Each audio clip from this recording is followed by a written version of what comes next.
यो भिडियोमा हामी इसेवाको अफिसियल SDK लाई फ्लटरमा इम्प्लिमेन्ट गर्नेछौँ। पहिला हामी एउटा नयाँ प्रोजेक्ट क्रिएट गरौँ फ्लटरमा।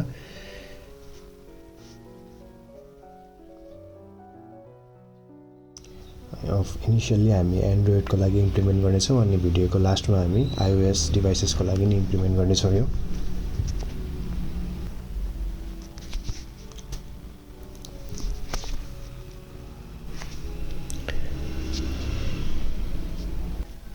यो चाहिँ तल इन्क्लुड भएको गिटहबको लिंकबाट डाइरेक्टली क्लोन गर्न सकिन्छ। यो प्रोजेक्ट रन भइसकेपछि चाहिँ हामी इसेवाको SDK लाई डाउनलोड गरेर स्टार्ट गर्नेछौँ। यो इसेवाको डकुमेन्टेसनको लिंक पनि म डिस्क्रिप्सनमा प्रोभाइड गर्नेछु। यसमा गएर हामी फ्लटर सेक्सनमा जान सक्छौँ। फ्लटर सेक्सनमा गइसकेपछि हामीले यहाँको स्टेपहरु फलो गर्न सजिलै छ। यो हामीले ड्राइभ लिंकमा फलो गर्यौं भने चाहिँ भर्जन 1.6.0 को लिंकमा पुगिन्छ। मैले डिस्क्रिप्सनमा राखेको लिंक युज गर्नुभयो भने चाहिँ फ्लटरको सबै लिंकहरुमा जान सक्नुहुन्छ।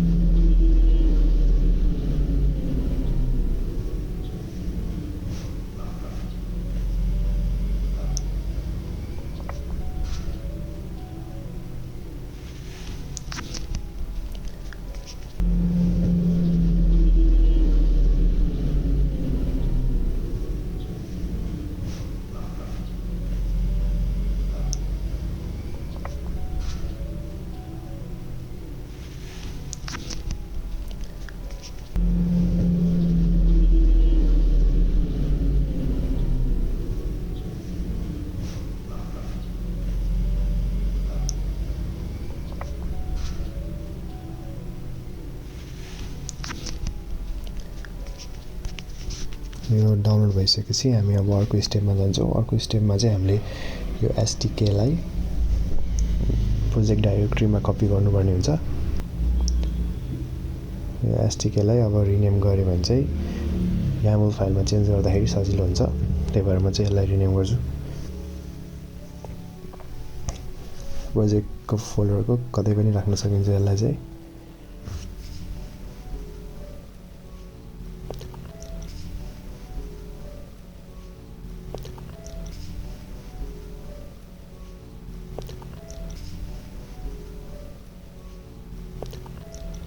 यो कपी गरिसकेपछि चाहिँ हामी अब YAML फाइललाई चेन्ज गरौँ। YAML फाइलमा चाहिँ हामीले डिपेन्डेन्सीज सेक्सनमा इसेवा फ्लटर SDK भन्ने बनाएर त्यसमा चाहिँ त्यो भर्खर राखेको SDK को पाथ हामीले यहाँ प्रोभाइड गर्छौं।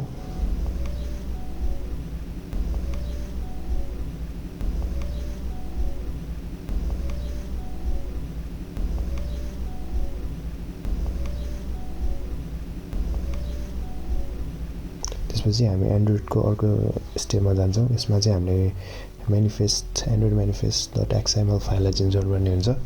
यसमा हामीले इन्टरनेट पर्मिसन राख्छौँ।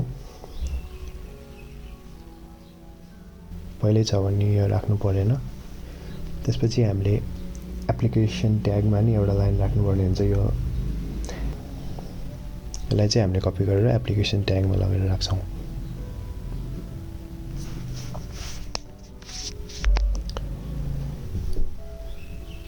अब अर्को स्टेपमा चाहिँ हामीले एन्ड्रोइडको ग्राडल एररलाई चेन्ज गर्नुपर्ने हुन्छ। यसमा चाहिँ डकुमेन्टेसन अनुसार कोटलिन भर्जन यति राख्ने भनेर यहाँ दिएको राख्नुपर्ने हुन्छ। तर हाम्रो अब नयाँ भर्जन हो, भर्खर क्रिएट गरेको प्रोजेक्टले, त्यही भएर यसले काम गर्दैछ। यो फ्लटरको डकुमेन्टेसनमा भएको इन्फर्मेसन चाहिँ 1.6.0 इसेवा SDK भर्जनको लागि हो। त्यसैले नयाँ लेटेस्ट नै राखेको राम्रो हुन्छ, किनभने हामीले लेटेस्ट 2. भर्जनको युज गरिरहेका छौँ। यदि अब यहाँ दिएको भन्दा नयाँ छ भने हामीले यो स्टेप गर्नु पर्दैन। त्यसपछि हामी इसेवाको कन्फिग गर्छौँ। यसको इसेवाको लागि चाहिँ हामीले क्लाइन्ट आइडी र सिक्रेट आइडी चाहिन्छ। त्यो चाहिँ हामीले अब मर्चेन्ट एकाउन्टहरु बनाइसकेपछि पाउँछौँ, तर अब टेस्टको लागि यही युज गर्दा हुन्छ। यसलाई हामीले कतै राख्ने छौँ, कुनै एउटा फाइल बनाएर।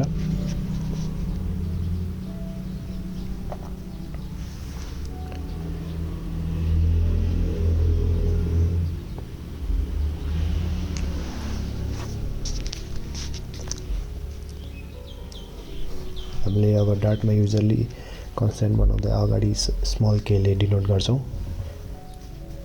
यो गर्दा चाहिँ एडिटरहरूले के लेख्ने बित्तिकै सबै कन्स्ट्यान्टको लिस्टहरू आउँछ अनि हामीलाई कन्स्ट्यान्टहरू पाउनलाई सजिलो हुन्छ।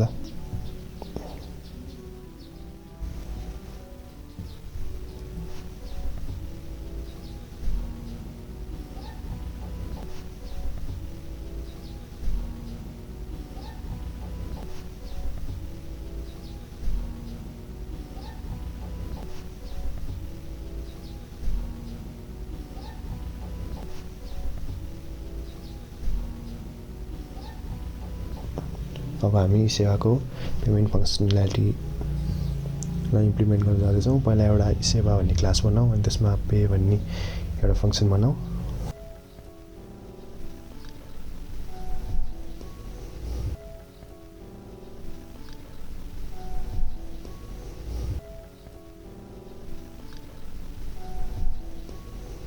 हामी अब Esewa Flutter SDK लाई इम्पोर्ट गर्छौँ। हामी सबै डकुमेन्टेसनमा दिएको कुराहरू अब फलो गर्दै जान्छौँ।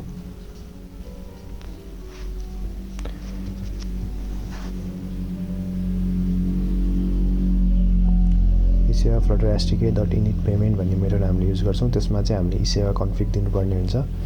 Esewa config चाहिँ हामीले त्यही Flutter SDK को पाथबाटै इम्पोर्ट गर्न सक्छौँ। हामी अब त्यही गर्छौँ।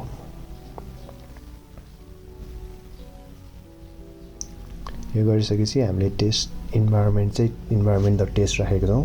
पछि प्रोडक्सनमा चाहिँ environment.testलाई नराखी प्रोडक्सनवाला राख्नुपर्ने हुन्छ। क्लायन्ट आइडी र सिक्रेट पनि प्रोडक्सनवाला युज गर्नुपर्ने हुन्छ।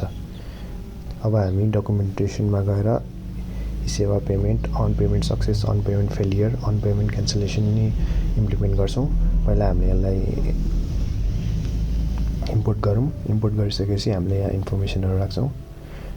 Esewa पेमेन्ट भन्ने भित्रको चाहिँ हामीले अब आफ्नो प्रिफरेन्स अनुसार राख्छौँ। Product ID, product name, product प्राइसहरू चाहिँ अब हामीले कुन चाहिँ प्रोडक्ट हो, प्रोडक्ट आइडी युनिक हुनुपर्ने हुन्छ। यो सबै कुराहरू यहाँ दिएको छ डकुमेन्टेसनमा। यो पढ्नु होला एकचोटि। यो सबै कुराहरू डकुमेन्टेसनमा दिएको छ। यहाँ सबै इन्फर्मेसन दिन सकिन्छ हामीले यसको बारेमा।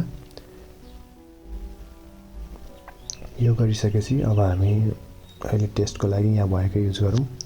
पछि यो डाइनामिकल्ली हामीले अब प्रोडक्ट वाइज राख्नुपर्ने हुन्छ। अन पेमेन्ट सक्सेसले चाहिँ Esewa पेमेन्ट सक्सेस रिजल्ट भन्ने रिटर्न गर्छ। यो पनि हामीले Esewa को SDK बाट इम्पोर्ट गर्नुपर्ने हुन्छ।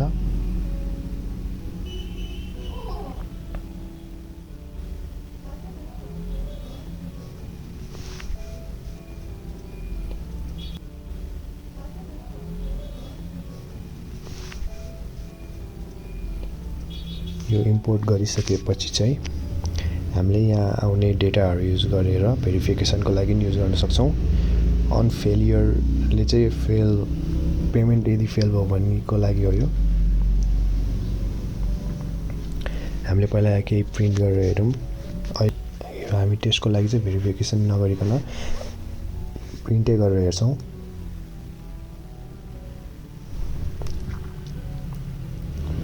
सक्सेस हुँदाखेरि सक्सेस प्रिन्ट गर्छौँ, फेलियरमा फेलियर अनि क्यान्सलेसनमा क्यान्सलेसन प्रिन्ट गर्छौँ। क्यान्सलेसन चाहिँ युजरले पेमेन्ट नगरिकन क्यान्सल गर्यो भने चाहिँ यो कल हुन्छ। यदि अब केही कारण पेमेन्ट गरिसकेपछि पेमेन्टमा क्लिक गरिसकेपछि फेलियर भयो भने चाहिँ फेलियरले ह्यान्डल गर्छ अनि हामी एक्सेप्सनमा पनि एउटा प्रिन्ट गर्छौँ। अब हामी Esewaको स्क्रिनमा गएर Esewaलाई इम्पोर्ट गरेर पे भन्ने मेथडलाई कल गर्छौँ।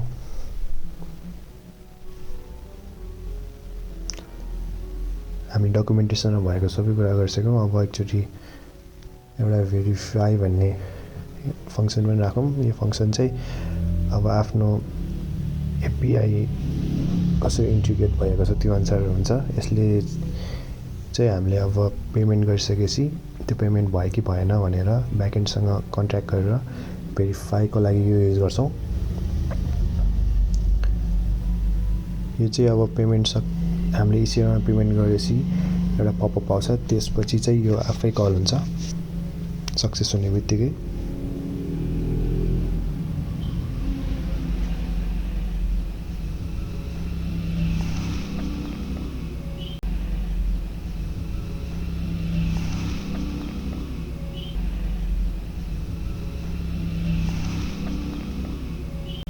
डकुमेन्टेसनमा हामीले हेर्न सक्छौँ कति कुराहरू अप्सनल छ, कति कुराहरू चाहिँ अब गभर्मेन्टको पेमेन्टको लागि हो भने यो राख्नुपर्ने हुन्छ। अनि ट्रान्जेक्सन भेरिफिकेसनको लागि नि यहाँ डिटेलली दिएको छ, यो हामी यहीँ पढेर इम्प्लिमेन्ट गर्न सक्छौँ।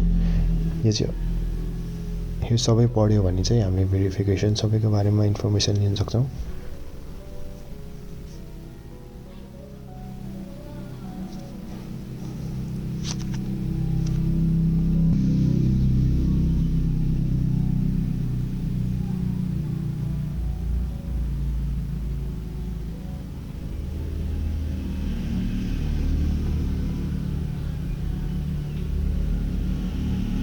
हामीले सक्सेस भयो भने चाहिँ यस्तो खालको रेस्पोन्स पाउँछौँ। यो रेस्पोन्समा चाहिँ product ID, product name, total अनि अरू इन्फर्मेसनहरू हुन्छ।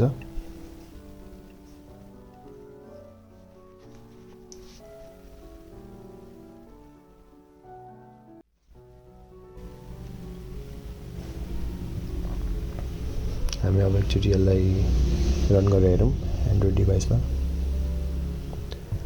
यस्तो एरर इन्काउन्टर गर्नुभयो भने चाहिँ म यसलाई सल्भ गर्न सिकाउँछु अहिले। यसमा चाहिँ 1.6.20 भन्दा हायर ग्राडल प्लगइन भर्जन चाहिन्छ भनेको छ। यसलाई चाहिँ हामीले हाम्रो प्रोजेक्टको एन्ड्रोइडमा भन्दा नि एसडीके को एन्ड्रोइडमा गएर चेन्ज गर्नुपर्ने हुन्छ। एसडीके को एन्ड्रोइडको बिल्ड ग्राडलमा गएर हामीले कटलिनको भर्जन चाहिँ बढाउनु पर्ने हुन्छ। 1.6.20 चाहिँ यसले 1.6.20 चाहिँ मिनिमम हो, त्यही भएर यो चाहिँ हामीले 1.6.20 नै राखौँ अहिलेको लागि। यो राखिसकेपछि हामी फेरि रन गऱ्यौँ भने यो एरर आउँदैन।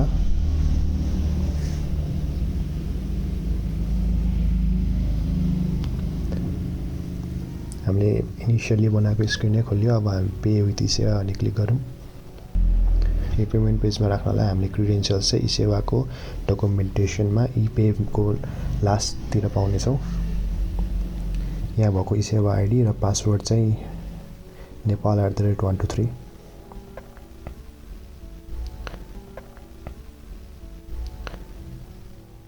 हामीले यहाँ भएको पासवर्ड राख्दाखेरि चाहिँ यो एसडीकेमा चाहिँ अहिले मिल्दैन। हामीले चाहिँ पिन राख्नुपर्ने हुन्छ। पासवर्ड राख्यौँ भने चाहिँ टेस्टमा यस्तो दिन्छ। त्यसैले हामीले यसको सट्टा 1 2 3 4 युज गर्न सक्छौँ। यो पिन युज गऱ्यौँ भने चाहिँ हामीले अर्को स्क्रिनमा जान सक्छौँ इसेवा एसडीके को।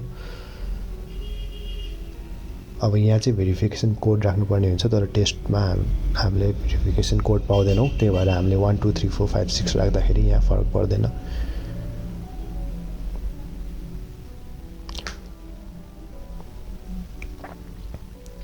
यो हामीले भेरिफाई एन्ड कन्फर्म गरिसकेपछि चाहिँ सक्सेस भयो भने सक्सेस कल ब्याक आउँछ। अब हेर्नु यहाँ सक्सेस कल ब्याक आएको छ।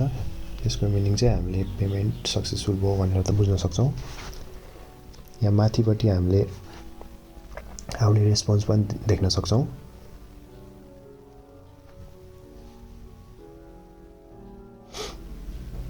एकचोटि हामी अब यसको एमाउन्ट बढाएर फेरि पे गरेर एकचोटि रेस्पोन्स कस्तो आउँछ भनेर एकचोटि त्यो पनि एकचोटि प्रिन्ट गरेर हेरौँ। हामीले एमाउन्टलाई 1000 राखेर पहिलाको स्टेप फलो गर्छौँ। यसमा चाहिँ सधैँ 1 2 3 4 5 6 नै हुन्छ टेस्टको लागि। यहाँ सक्सेस भएको छ। अब हामीले माथिको यो रेस्पोन्सलाई प्रिन्ट गरेर हेरौँ।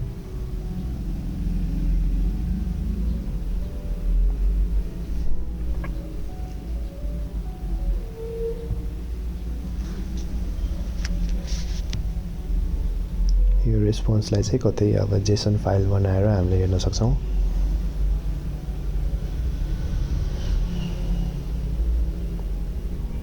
यसमा हेर्न सक्नुहुन्छ product ID, name, total amount, environment, कुन युज गरेको, कोडहरू सबै आउँछ। अब हामी आइओएसको लागि नि इम्प्लिमेन्ट गर्नेछौँ। आइओएसको लागि इम्प्लिमेन्ट गर्दा चाहिँ हामीले त्यस्तो धेरै केही चेन्ज गर्नुपर्ने हुँदैन। जस्ट अब सिमुलेटरको लागि हो कि रिलिज मोडको लागि हो त्यो कपी गर्नुपर्ने हुन्छ। सिमुलेटरको लागि चाहिँ आइओएस सिमुलेटर iOS सिमुलेटर भन्ने फोल्डरको कन्टेन्टलाई चाहिँ हामीले इसेवा फ्लटर एसडीके को आइओएसमा कपी गरेर रिप्लेस गर्नुपर्ने हुन्छ। यस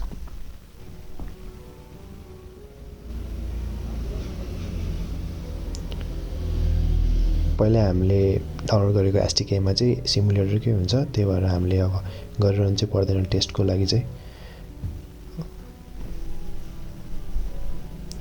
रिलिज मोडको लागि पनि हामीले रिलिजकै कपी गर्नुपर्ने हुन्छ। त्यसपछि अब हामीले स्टेप 2 मा हेर्न सक्नुहुन्छ, हामीले टर्मिनलमा गएर पडहरूलाई अपडेट गर्नुपर्ने हुन्छ अनि एक्स कोडलाई रिस्टार्ट गर्नुपर्ने हुन्छ। हामीले एक्स कोड ओपन गरेको छैनौँ, त्यही भएर रिस्टार्ट चाहिँ गर्नु पर्दैन। यसको लागि चाहिँ पहिला पड डिइन्टिग्रेट गर्नुपर्छ, त्यसपछि पड रिपो अपडेट, त्यसपछि पड इन्स्टल गरिसकेपछि चाहिँ अब हामीले प्रोजेक्टलाई रन गर्न सक्छौँ।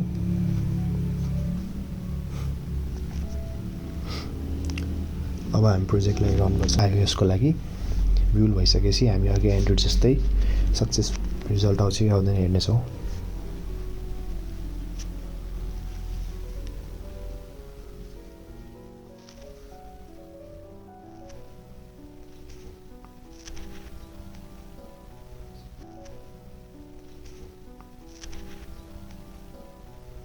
iOS मा प्रोजेक्ट रन भइसक्यो। अब हामी इसेवा पेमेन्ट गर्छौँ। अघिकै इसेवा आइडी र पिन हामीले युज गर्न सक्छौँ।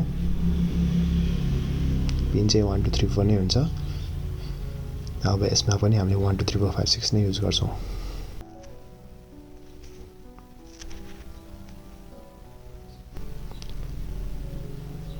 अब हामी टर्मिनलमा एकचोटि हेर्छौँ, सक्सेस आइसकेको छ। अनि रिलिजको लागि चाहिँ हामीले iOS रिलिजको यो फोल्डरलाई चाहिँ कपी गरेर फ्लटर एसडीके को iOS मा राख्नुपर्ने हुन्छ। अघिको चाहिँ हामीले सिमुलेटरको राखेका थियौँ। रिलिज गर्नलाई चाहिँ यो गर्नुपर्ने हुन्छ। म अर्को भिडियोमा iOS को लागि रिलिज गरेर नि देखाउने छु।